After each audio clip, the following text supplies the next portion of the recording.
నమస్తే అండి. కే సత్యవతి భక్తి పాటల ఛానల్కు స్వాగతం. 4వ అధ్యాయము. శుక్లాంబరధరం విష్ణుం శశివర్ణం చతుర్భుజం ప్రసన్నవదనం ధ్యాయే సర్వ విఘ్నోపశాంతయే.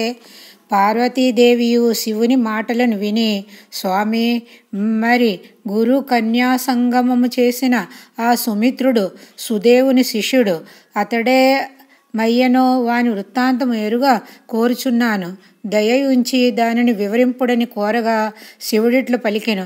పార్వతి, సరి అయిన ప్రశ్న అడిగితివి, వినుము. సుదేవుని శిష్యుడును తాను చేసిన గురుపుత్రికా సంగమమునకు పశ్చాత్తాపపడెను.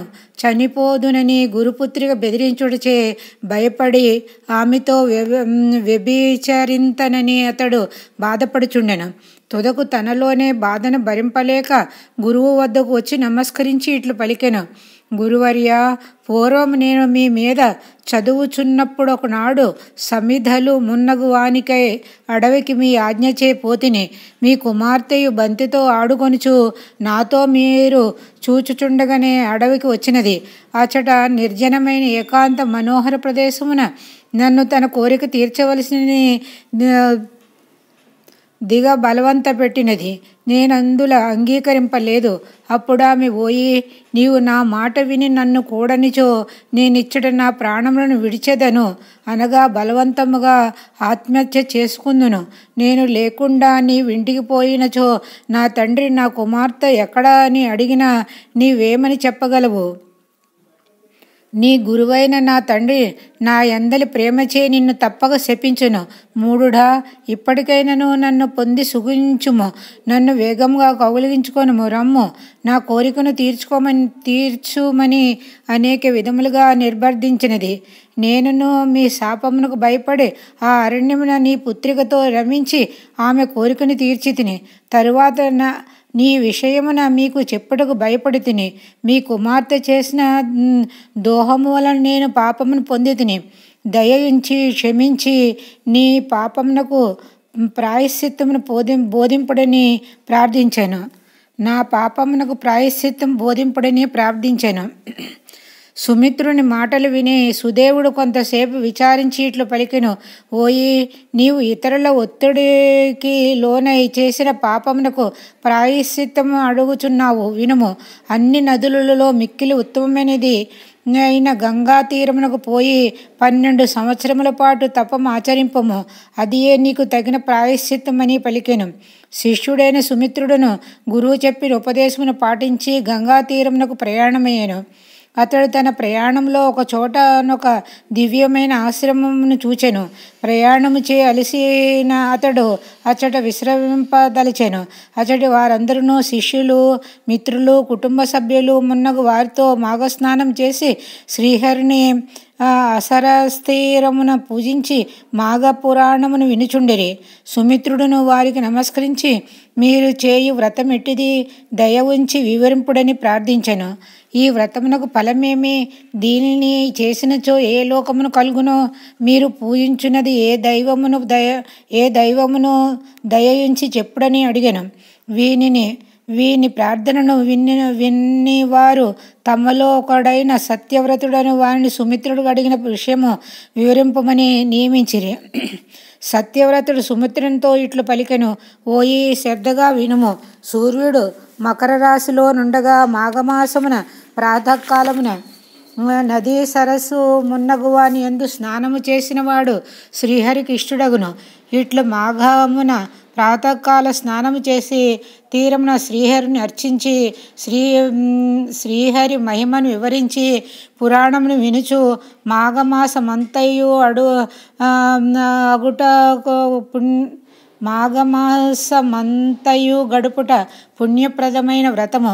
మాఘస్నానము మానినవాడు, శౌచములను విడిచినవాడు, పరులను నిందించువాడు, బ్రహ్మహత్య చేసిన వానితో సమానులు, అబద్ధపు సాక్ష్యమును చెప్పినవాడు, దురాచారుడు, స్త్రీ సాంగత్యలోలుడు, మాఘమాస స్నానము మానినవాడు బ్రహ్మహత్య చేసిన వానితో సమానులే అగుదురు.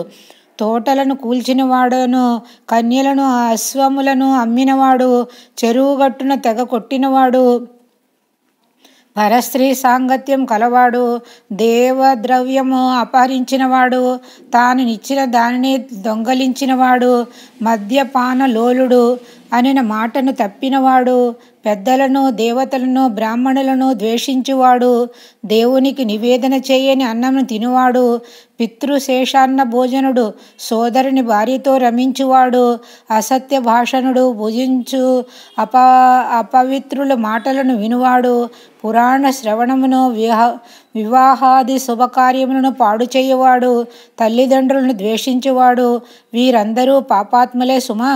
మేము చేయుచున్న ఈ మాఘమాస వ్రతమును పాటించినచో ఈ పాపుల బుద్ధులు మారి పరిశుద్ధులై పుణ్యములను పొందుదురు. మాఘస్నానము చేసి తీరమున తులసీ దళములతో మాధవుని అర్చించిన వాని పుణ్యము మితిలేనిది సుమా. వృత్తాంతమును చేయు అన్నదానము శుభఫలప్రదము. ఈ వ్రతం ఆచరించిన వానికి పునర్జన్మ ఉండదు అని సత్యవ్రతుడు మాఘస్నాన వ్రత ఫలమును పెక్కు విధములుగా వివరించెను. సుమిత్రుడును వారికి తాను చేసిన పాపమును గురువు చెప్పిన ప్రాయశ్చిత్తమును వానికి వివరించెను. అప్పుడు వారు మాఘస్నానమును 3 దినములు చేసిన సర్వ పాపములు నశించును.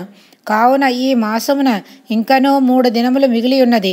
ఈ 3 దినములను మాఘస్నానం ఆచరించి ప్రాయశ్చిత్తంగా గంగా తీరమున తపము చేయుమని సుమిత్రునకు హితము పలికిరి. సుమిత్రుడును వారి మాట ప్రకారము మాఘమాసము చివరిలో మిగిలిన 3 దినములు మాఘస్నానము చేసి గంగా తీరమునకు పోయి ప్రాయశ్చిత తపము ఆరంభించెను. అతడు ఇంద్రియము అదుపులో నుంచుకొని శీతోష్ణములో దుస్సహతను సహించుచు నిశ్చల చిత్తముతో న్యాసాగ్రన్యస్త దృష్టి అయి శ్రీహరిని ధ్యానించుచుండెను.